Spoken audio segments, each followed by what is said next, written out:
السلام علیکم ورحمۃ اللہ وبرکاتہ۔ اعوذ باللہ السمیع العلیم من الشیطان الرجیم من ہمزہ ونفخہ ونفثہ۔ بسم اللہ الرحمن الرحیم۔ یسألونک عن الساعۃ ایان مرساها قل انما علمها عند ربی لا یجلیها لوقتها الا هو ثقلت فی السماوات والارض لا تأتیکم الا بغتة یسألونک کأنک حفی عنها قل انما علمها عند اللہ ولکن اکثر الناس لا یعلمون۔ تو اس سے قیامت کے بارے میں پوچھتے ہیں کہ اس کا قیام کب ہوگا؟ کہہ دے اس کا علم تو میرے رب ہی کے پاس ہے، اسے اس کے وقت پر اس کے سوا کوئی ظاہر نہیں کرے گا۔ وہ آسمانوں اور زمین میں بہت بھاری واقع ہوئی ہے، تم پر اچانک ہی آئے گی۔ تجھ سے یوں پوچھتے ہیں جیسے تو اس کی خوب تحقیق کرنے والا ہے۔ کہہ دے اس کا علم تو اللہ ہی کے پاس ہے، مگر اکثر لوگ نہیں جانتے۔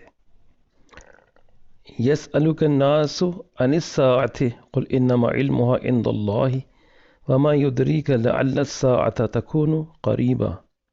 لوگ تجھ سے قیامت کے بارے میں پوچھتے ہیں تو کہہ اس کا علم تو اللہ ہی کے پاس ہے، اور تجھے کیا چیز معلوم کرواتی ہے شاید قیامت قریب ہو۔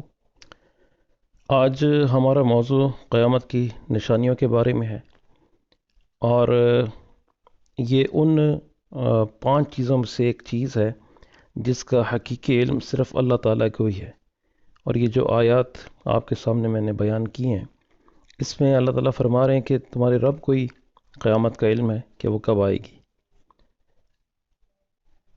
اس کے علاوہ اللہ تعالیٰ مزید فرما رہے ہیں ان اللہ عنده علم الساعۃ وینزل الغیث ویعلم ما فی الارحام وما تدری نفس ماذا تکسب غدا وما تدری نفس بأی ارض تموت ان اللہ علیم خبیر۔ بے شک اللہ اسی کے پاس قیامت کا علم ہے، اور وہ بارش برساتا ہے، اور وہ جانتا ہے جو کچھ ماؤں کے پیٹوں میں ہے، اور کوئی شخص نہیں جانتا کہ وہ کل کیا کمائی کرے گا، اور کوئی شخص نہیں جانتا کہ کس زمین میں مرے گا۔ بے شک اللہ سب کچھ جاننے والا، پوری خبر رکھنے والا ہے۔ تو ان آیات کی روشنی میں یہ بات تو ہمیں سمجھ آ گئی کہ کوئی شخص بھی یہ نہیں جان سکتا کہ قیامت کب آئے گی۔ اور ایک حدیث بہت مشہور ہے، حدیث جبرائیل علیہ السلام جس کو کہا جاتا ہے، اور بخاری میں بھی اور مسلم میں بھی ہے۔ حضرت جبرائیل علیہ السلام نے جناب نبی کریم صلی اللہ علیہ وسلم سے انسانی روپ میں ملاقات کی، اور گھٹنے سے گھٹنے لگا کے جب آپ علیہ السلام ممبر پہ تشریف فرما تھے، وہ آ گئے اور اپنے گھٹنے جناب نبی کریم صلی اللہ علیہ وسلم کے ساتھ جوڑ دیے اور سوال کرتے، اور صحابہ کرام فرماتے ہیں کہ جناب نبی کریم صلی اللہ علیہ وسلم جب سوال کا جواب ارشاد فرماتے تو یہ جو شخص تھا، جو ان کو بعد میں پتہ چلا کہ یہ جبرائیل علیہ السلام تھے، وہ کہتے ہیں کہ وہ سوال کر کے پھر خود کہتا ہے بالکل آپ نے سچ کہا۔ تو ہم حیران ہوتے تھے کہ اگر یہ سب کچھ جانتا ہے پھر سوال کس لیے پوچھ رہا ہے، اور اس کے بعد تصدیق بھی کرتا ہے کہ بالکل آپ صحیح فرما رہے ہیں۔ تو اس میں یہ جو حدیث ہے کافی طویل حدیث ہے، اس میں حضرت جبرائیل علیہ السلام نے پوچھا کہ قیامت کب آئے گی، تو جناب نبی کریم صلی اللہ علیہ وسلم نے فرمایا جس سے پوچھا جا رہا ہے وہ پوچھنے والے سے زیادہ نہیں جانتا۔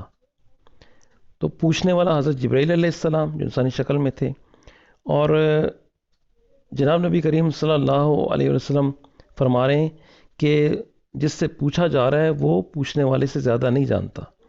اس کا مطلب یہ ہوا کہ جو فرشتوں میں سب سے محترم اور عظیم فرشتے ہیں حضرت جبرائیل علیہ السلام، اور انبیاء رسل میں جو محترم ہیں اور مخلوق میں کامل شخصیت جناب نبی کریم صلی اللہ علیہ وسلم، ان دونوں کے علم میں نہیں کہ قیامت کب آئے گی۔